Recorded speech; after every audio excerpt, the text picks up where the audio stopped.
बांग्लादेश की राजनीति में कुछ नाम ऐसे हैं जिनके बिना उसकी कहानी अधूरी सी लगती है। आज हम एक ऐसी ही शख्सियत खालिदा जिया की बात करने वाले हैं जिनकी विरासत आज भी देश के राजनीतिक मंजर को एक नई शक्ल दे रही है। ये सिर्फ शब्द नहीं है, बल्कि ये वो भावना है जो ढाका की सड़कों पर गूंज रही है। इससे पता चलता है कि लोग खालिदा जिया के लिए कितना गहरा सम्मान रखते थे। चलिए इस भावना को और गहराई से समझते हैं। तो खबर ये है कि बांग्लादेश की पहली महिला प्रधानमंत्री और एक बहुत बड़ी राजनीतिक हस्ती खालिदा जिया 80 साल की उम्र में एक लंबी बीमारी के बाद अब हमारे बीच नहीं रहीं। ये खबर बांग्लादेश के लिए वाकई एक ऐतिहासिक बल है। तो जैसे ही ये खबर सामने आई, पूरे देश में माहौल कैसा था? बांग्लादेश में तुरंत एक गहरी शोक की लहर दौड़ गई। ढाका से जो तस्वीरें आ रही थीं वो वाकई दिल दहलाने वाली थीं। एवरकेयर अस्पताल के बाहर सुबह से ही सैकड़ों लोग जमा हो गए थे। कई लोग तो फुटपाथ पर ही रोते और प्रार्थना करते देखे गए। ये दिखाता है कि वो उनके लिए सिर्फ एक नेता से कहीं ज्यादा थीं।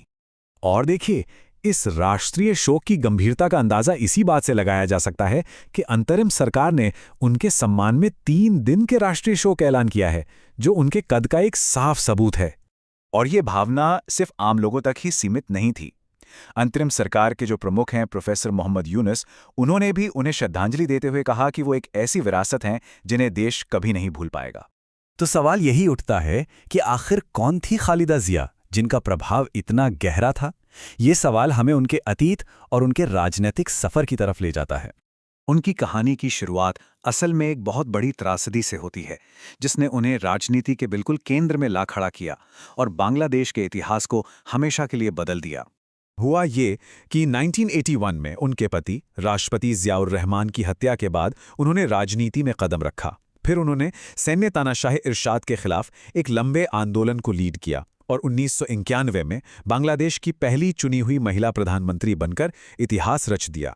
बाद में 1996 और 2001 में भी उन्होंने ये पद संभाला। अगर उनके पूरे राजनीतिक जीवन को एक लाइन में समेटना हो तो वो होगा लोकतंत्र के लिए एक कभी न खत्म होने वाला संघर्ष। उनकी पूरी राजनीतिक पहचान ही निरंकुशता और तानाशाही के खिलाफ लड़ाई से बनी थी। उन्होंने हमेशा लोकतंत्र, आज़ाद चुनाव और एक मल्टी पार्टी सिस्टम की वकालत की। उनके जाने से बांग्लादेश की राजनीति में एक बहुत बड़ा खालीपन आ गया है।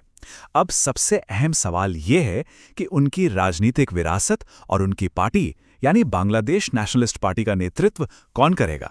और इसी सवाल का जवाब एक बहुत ही अहम घटनाक्रम से जुड़ा है, जो बांग्लादेश की सियासत में एक बिल्कुल नया अध्याय शुरू कर सकता है। उनके बेटे तारिक रहमान, जो कई सालों से देश से बाहर रह रहे थे, अब बांग्लादेश नेशनलिस्ट पार्टी यानी बीएनपी की कमान संभालने के लिए देश लौट आए हैं। जी हां, पूरे 17 साल।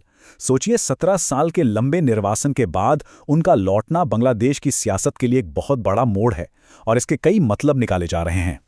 आप देखिए, इस पूरे घटनाक्रम पर सिर्फ बांग्लादेश ही नहीं बल्कि पूरी दुनिया और खास तौर पर पड़ोसी देशों की भी पैनी नज़र बनी हुई है। खास तौर पर भारत ने एक बड़ा डिप्लोमैटिक कदम उठाया है।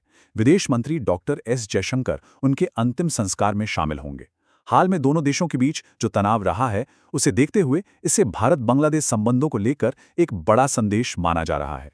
तो ये सारी घटनाएं मिलकर ये दिखाती हैं कि बांग्लादेश इस वक्त एक बहुत ही अहम मोड़ पर खड़ा है, जहां से भविष्य काफी अनिश्चित नजर आ रहा है। मतलब एक तरफ खालिदा जिया के जाने से एक युग का अंत हुआ है, तो वहीं दूसरी तरफ उनके बेटे की वापसी से एक नए लेकिन अनिश्चित अध्याय की शुरुआत हो रही है। तो सबसे बड़ा सवाल यही है, जब एक देश अपनी एक बड़ी नेता के जाने का शोक मना रहा है, तब उसका राजनीतिक भविष्य क्या शक्ल लेगा? ये एक ऐसा सवाल है जिसका जवाब सिर्फ आने वाला वक्त ही देगा।